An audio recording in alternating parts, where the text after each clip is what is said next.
Hello viewers, react JS সিরিজের আরও একটা ভিডিওতে সকলকে স্বাগত জানাচ্ছি। গত ভিডিও পর্যন্ত আমরা দেখেছিলাম যে লাইক আর ডিসলাইক বাটন কিভাবে কাজ করে এবং এর লজিক কি হয়। তো সেটা আমরা রিয়াক্টে বানিয়েছিলাম। আজকে আমরা দেখব যে এই লাইক আর ডিসলাইক যেটা আছে সেই লাইক ডিসলাইকের কাউন্ট কিভাবে আমরা বাড়াতে বা কমাতে পারি। তো সবার প্রথমে আমাদেরকে যে বিষয়টা বুঝতে হবে সেটা হলো যে লাইক আর ডিসলাইক যেভাবে কাজ করছিল সেটাকে অ্যাজ ইট ইজ সেরকমই কাজ করতে হবে, আর সেই সঙ্গে এই নাম্বারটাকে ইনক্রিজ বা ডিক্রিজ করতে হবে। তো এখানে আমি র্যান্ডম কিছু নাম্বার লিখে রেখেছি, যেমন 12 আর 2। এই সমস্ত যে নাম্বারগুলো সেগুলো কিন্তু আমাদের অবশ্যই ডেটাবেসে স্টোর করতে হবে। তো সেখান থেকেই ভ্যালু প্রথমে আসবে, তারপরে ইনক্রিজ বা ডিক্রিজ সেইভাবেই কিন্তু হবে। কিন্তু এখন আমাদের কোনো ডেটাবেস বা এরকম টাইপের কোনো কিছু নেই, তো সেই জন্য আমরা কিন্তু এই লাইকটা আর ডিসলাইকের যে নাম্বারটা, যে কাউন্টারটা বেসিক্যালি সেটাকে আমরা ফিক্সড রেখেছি। ঠিক আছে, তো আমরা সিমুলেট করতে পারি। তো সবার প্রথমে আমাদের লজিকটা বুঝতে হবে যে এখানে লাইক আর ডিসলাইক কিভাবে হচ্ছে। সাপোজ এই ভিডিওটা বা এই যে ফটোটা, এই ফটোটাকে আমি ডিসলাইক করেছি। তো যে কোনো একজন ইউজার কিন্তু অ্যাট এ টাইম একবারই ডিসলাইক করতে পারবে। তো সঙ্গে সঙ্গে কি হলো, ডিসলাইক কাউন্ট কিন্তু এখানে আপ হলো, 2 থেকে 3 হয়ে গেল। তারপরে আমি যদি মনে করি যে না আমি ডিসলাইক দেবো না, তো আমি যদি আবার ক্লিক করি সে আবার ব্যাক টু নর্মাল হয়ে যাবে, আর এটা নাম্বারটাও কিন্তু ডিক্রিজ হয়ে যাবে। ঠিক আছে, একই রকমভাবে লাইকের ক্ষেত্রেও এটা প্রযোজ্য।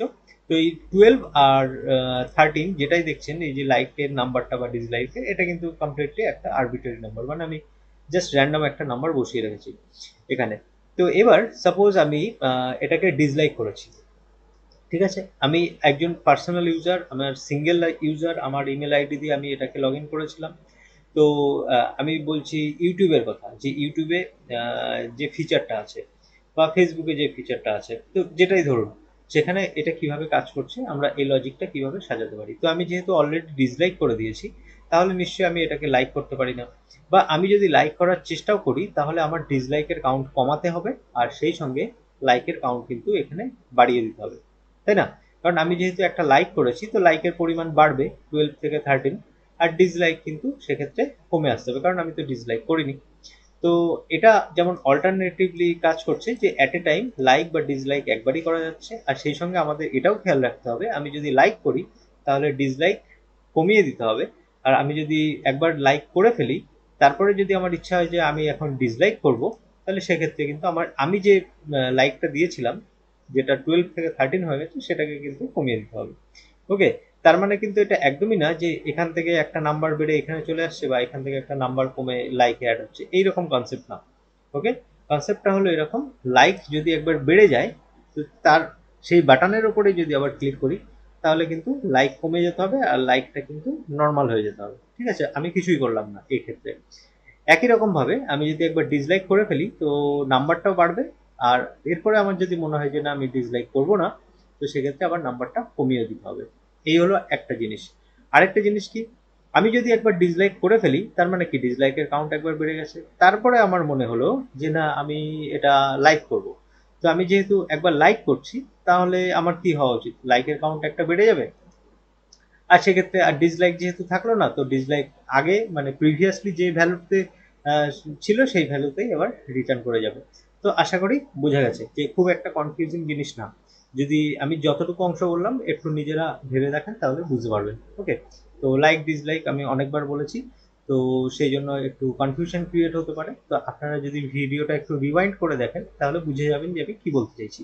ওকে, তো চলুন স্টার্ট করি। গতদিন যে ভিডিওটা ছিল সেই ভিডিওটাতেই, মানে যে কোডটা ছিল বেসিক্যালি, সেই কোডটার মধ্যেই আমি কিন্তু এই পুরো জিনিসটাকে ইমপ্লিমেন্ট করছি। তো আমরা দেখেছিলাম যে এখানে লাইক ডিসলাইক এটা ইউজ স্টেট কিভাবে কাজ করে। তো এখন আমার এই নাম্বারগুলোর জন্য আমার কিন্তু নতুন দুটো এখানে ইউজ স্টেট লাগবে। তো প্রথম ইউজ স্টেটটা কি হবে, লাইকের কাউন্ট দেখানোর জন্য। তো ভ্যারিয়েবলটা কিভাবে লিখেছি, লাইক কাউন্ট আর সেট লাইক কাউন্ট। তো প্রথমটা ভ্যারিয়েবল আর দ্বিতীয়টা ভ্যারিয়েবলের ভ্যারিয়েবলের যে ইনক্রিমেন্ট বা ডিক্রিমেন্ট করার জন্য যে ফাংশনটা, সেটা সেক্ষেত্রে আমি কত লিখেছি, 12। তো গত ভিডিওতে বলেছিলাম আমরা যেমন বুলিয়ান নাম্বার লিখতে পারি, তেমন কিন্তু নাম্বারও এখানে প্লেস করতে পারি। এছাড়াও আমরা স্ট্রিংও প্লেস করতে পারি, অবজেক্ট অ্যারে, যে কোনো কিছুই আমরা এখানে প্লেস করতে পারি। তো আমি 12 থেকে শুরু করেছি, এটা একদম র্যান্ডম একটা নাম্বার। ঠিক আছে, এটা ইম্পর্টেন্ট কিছু না, আমি একটা র্যান্ডম নাম্বার দিয়ে রেখেছি।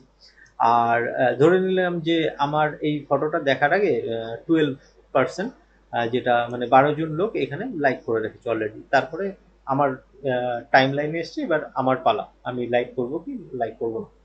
তো সেই জন্য আমি এরকম জাস্ট র্যান্ডম একটা নাম্বার লিখে রেখেছি। একই রকম জিনিস ডিসলাইক কাউন্ট আর সেট ডিসলাইক কাউন্ট এরকম নাম্বার দিয়েছি। এখন ভ্যারিয়েবলের যে নামকরণ যেটা আছে না, সেই নামকরণটাকে সবসময় মিনিংফুল রাখবেন। আমি যেমন এরকম নাম রেখেছি, তো জেনারেলি এরকমই নাম রাখা হয়। ওকে, এবার দেখি এই যে লাইক কাউন্ট, আমি অ্যাকচুয়ালি এই দুটোকেই এক্সপ্লেন করব না, কারণ একটা আরেকটার অপোজিট। ঠিক আছে, মানে লজিকটা জাস্ট অপোজিট, লাইকের জায়গায় ডিসলাইক বসাতে থাকবেন।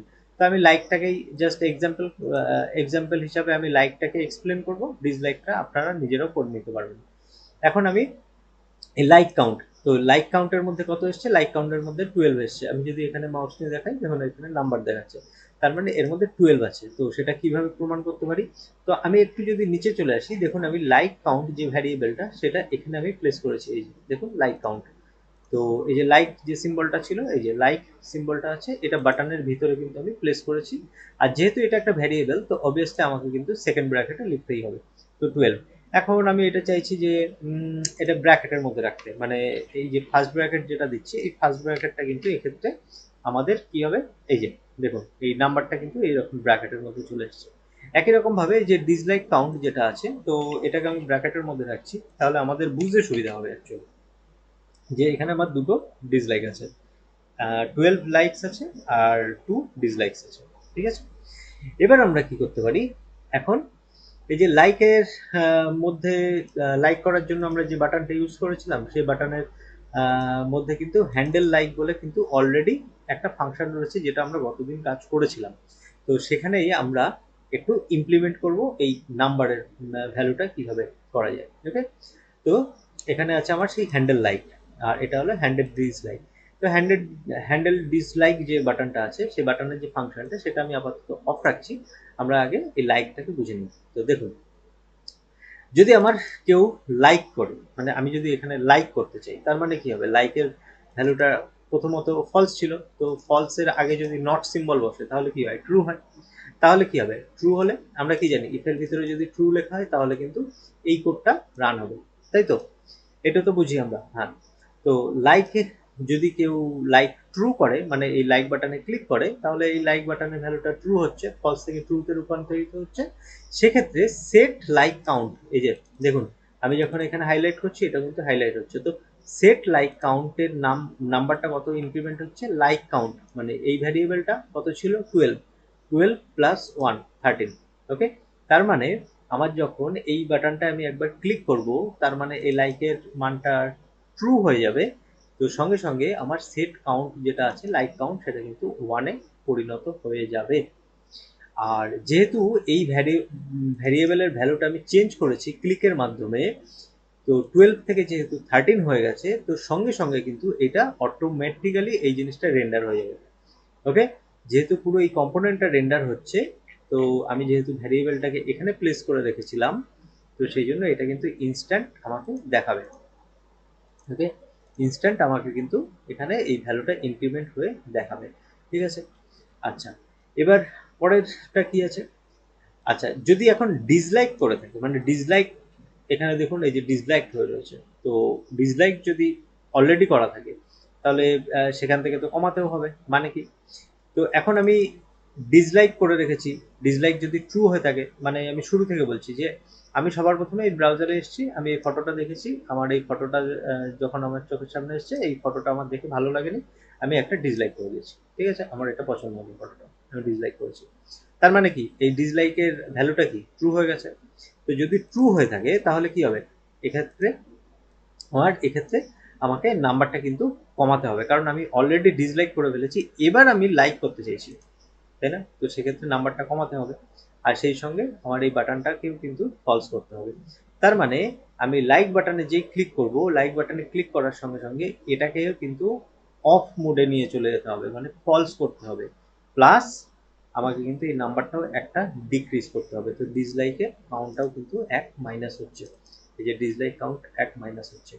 আচ্ছা, এখন এটা হলো যদি বাটন ট্রু হয় এটার ক্ষেত্রে। আদারওয়াইজ কি হবে, সেট লাইক কাউন্ট, এই যে যে লাইক কাউন্ট যেটা, সেটার ভ্যালু কিন্তু 1 মাইনাস করতে হবে। তার মানে এর অপোজিট কাজটা, এটা যদি আমি ক্লিক করি তার মানে হলো ট্রু, এটা যদি আমি আবার এটা ডিসলাইক করার চেষ্টা করি, এই যে এটা মানে ট্রু, ঠিক আছে, ট্রু মানে হলো নাম্বার ইনক্রিজ হলো, এটা গ্রিন কালার হলো। আবার যদি আমি ক্লিক করার চেষ্টা করি তাহলে এটা কি হলো, এটা হলো ফলস। ওকে, তো এই দুটো বাটনকে কিন্তু আমাকে ব্যালেন্স করে চলতে হবে। তো এটা হলো সেটা, আর এটা হলো টগল স্টেটে, ঠিক আছে, এটা তো লাস্ট ডে আমরা এটা দেখেছিলাম। তো এটা কিন্তু সেই টগল স্টেট, বুঝা যাচ্ছে? তো একটু কনফিউজিং আছে, সেই কনফিউশনটা ক্লিয়ার হবে আপনারা যদি নিজেরা প্র্যাকটিস করেন এই বিষয়টাকে। তো এখন এই as it is same logic কিন্তু আমার এটার ক্ষেত্রেও আছে, হ্যান্ডেল ডিসলাইকের ক্ষেত্রে।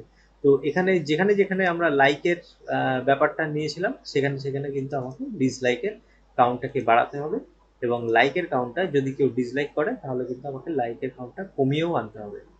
ওকে, আর এই যে ওভারঅল যে কনসেপ্টটা, এই যে হ্যান্ডেল ডিসলাইক, সেই হ্যান্ডেল ডিসলাইকটা কিন্তু আমার এখানে এই যে যে বাটনটা আছে দেখছেন, হ্যান্ডেল ডিসলাইক, সেই বাটনটা কিন্তু এখানে অন ক্লিকে এই যে ফাংশনের নামটা লিখেছি, এখানে আমরা ফাংশন কল করবো না, গতদিনও বলেছি, ফাংশনের জাস্ট নামটা লিখবো, আর এখান থেকে কিন্তু আমরা এই ফাংশনটাকে বানাবো। এই যে এখানে কিন্তু আমরা ফাংশনটা বানিয়েছি, আর ডিসলাইকের পুরো যে লজিকটা সেখানে অ্যাপ্লাই করেছি।